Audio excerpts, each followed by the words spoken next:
Hello superstars, and welcome back to another math video.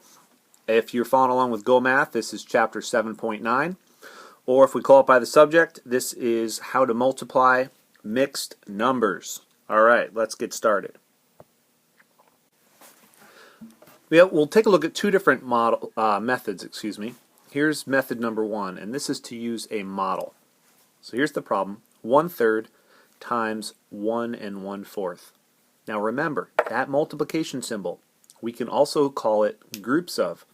So really this is asking us to take a 1/3 group of 1 1/4. So I'll start out by drawing 1 1/4. Now I know that that's more than one whole, so I'm going to need kind of two holes here to start my model.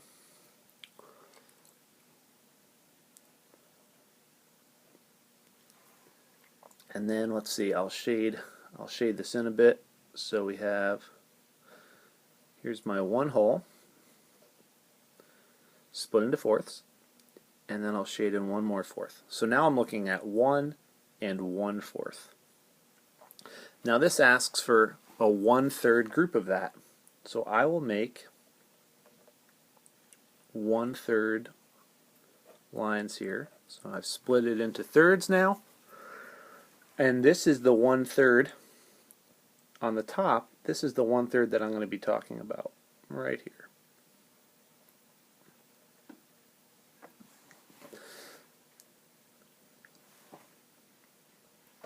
So now we have split our model up, and we're looking at twelfths. And I have, let's see how many here: 1, 2, 3, 4, and 5. I have 5 twelfths. So 1/3 times 1/4 is 5 twelfths. Some of you may really like this model because we've done a lot of modeling in class, so this may be a way that makes sense to you. The next way that we'll look at is doing this with just numbers. So here I have the same problem again: 1/3 times 1/4, 1 1/4, excuse me. And the first thing that we're going to do is we are going to change this mixed number here into an improper fraction, and that will make this easier to multiply. So I have one whole and then one more fourth. So I'm talking about fourths. So I'm going to rewrite this as 1/3 times a certain number of fourths. Now how many do I have? Well, there's one here in just the fraction. I have one there. Now how many would be in a whole?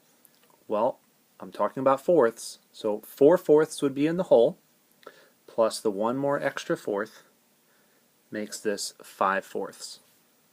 And as we learned before when we were multiplying basic fractions, I can just multiply straight across on the top and straight across on the bottom. So 1 times 5 is 5, 3 times 4 is 12, and I got the same answer: 5 twelfths.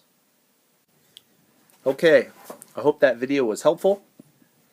Remember, you can always watch it a couple times so that it makes more sense, and it really doesn't matter. If you like the model method, then go ahead and use that. If you like just the numerical method, then go ahead and use that. Either way, we found out 5 twelfths.